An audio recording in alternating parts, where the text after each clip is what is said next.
Bonjour à tous, bienvenue sur la chaîne Eva Info TV. Je vous montre comment on peut insérer un formulaire.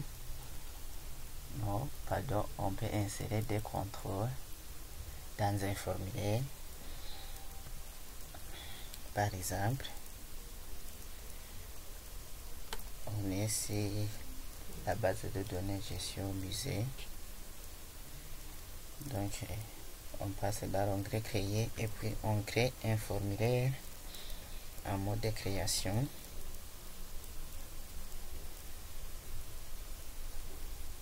Ici, alors, dans l'onglet création, on active l'onglet création dans le groupe contrôle. Ici, il y a une série de contrôles qu'on peut insérer. Donc ici, c'est la première élément. On va sélectionner les objets, notamment des zones d'encre, des formes de texte. Ceci est notamment utile lorsque vous utilisez des objets situés derrière le texte. Par exemple, je vais insérer celui-ci. Celui-ci est une zone de texte. Donc la zone de texte, c'est un contrôle. Pour l'insérer, il faut cliquer dessus et puis glisser vers le formulaire, la grille de formulaire. Et voilà, je viens d'insérer un contrôle. Et si je visualise en mode formulaire, je vois que j'ai inséré une zone de texte. Je peux aussi insérer une étiquette. Donc je clique dessus et puis je clique glisse vers le formulaire.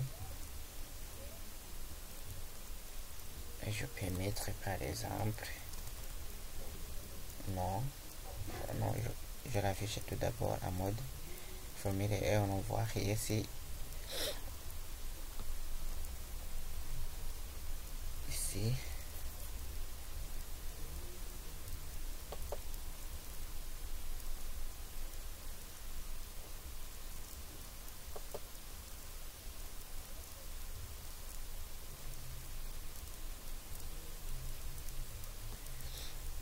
si je remets, je clique sur l'étiquette correspondante et je clique dessus. Et si je mets par exemple non, ici, voilà, je viens d'insérer une étiquette.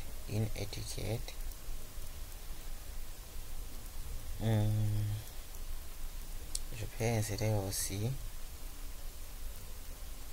des boutons. Par exemple, je clique sur le bouton correspondant, je clique ici dans le formulaire. Ici, on me propose de donner que doit-il se passer lorsque vous appuyez sur le bouton.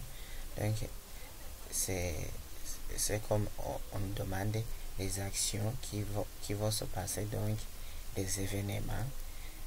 C'est ce qu'on appelle un événement. Ici, il y a plusieurs actions sont disponibles pour chaque catégorie. Donc on a la catégorie déplacée entre enregistrement, opération sur enregistrement, opération sur formulaire, opération sur état, application divers, enregistrement précédent et quoi. Vous pouvez programmer un bouton comme vous voulez. Pour le moment, je vais annuler l'action que je vais te faire. Je ne vais pas faire aucune chose. Ici, on voit bien, c'est un bouton cliquable. Même si rien ne se passe, on n'a pas encore mis les événements. On peut ajouter aussi un contrôle onglet, par exemple. Je clique ici. Et voilà, je viens d'ajouter un contrôle onglet. il se présente sous cette manière. On peut aussi ajouter un lien hypertexte, créer un lien dans votre document pour accéder rapidement à des pages web. Donc vous cliquez dessus et puis cliquez glisser. Donc je laisse ici, je préfère annuler. Donc ici vous pouvez ajouter un lien hypertexte qui vous permet de se rendre sur un document, sur une page web. On peut aussi ajouter un contrôle du navigateur. Là aussi on vous propose comment vous pouvez contrôler votre navigateur. Là aussi je laisse pour le moment.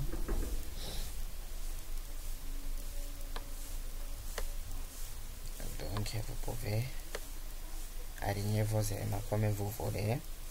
Si j'affiche ici, on voit bien comment il s'affiche. Et même on dira qu'il nous affiche que cette page est inaccessible. Donc ici on peut ajouter un contrôle de navigation. Aussi on peut ajouter une coupe d'options. Donc vous cliquez dessus. Ici on vous propose quelles sont les groupes d'options que vous voulez mettre. Ici vous pouvez taper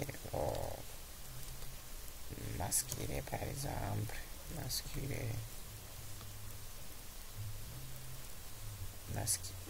je peux mettre M, je peux mettre M pour masculine, F pour féminin, cliquez suivant.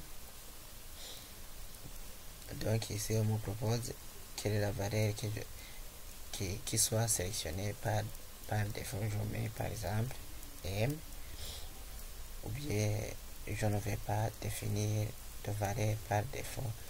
Donc ici je peux cocher ici et je clique ici suivant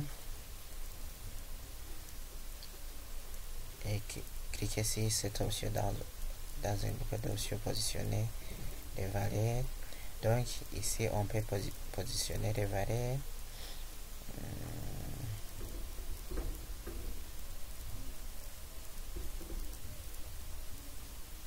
Oui, je souhaite que les valeurs soient positionnées comme suit.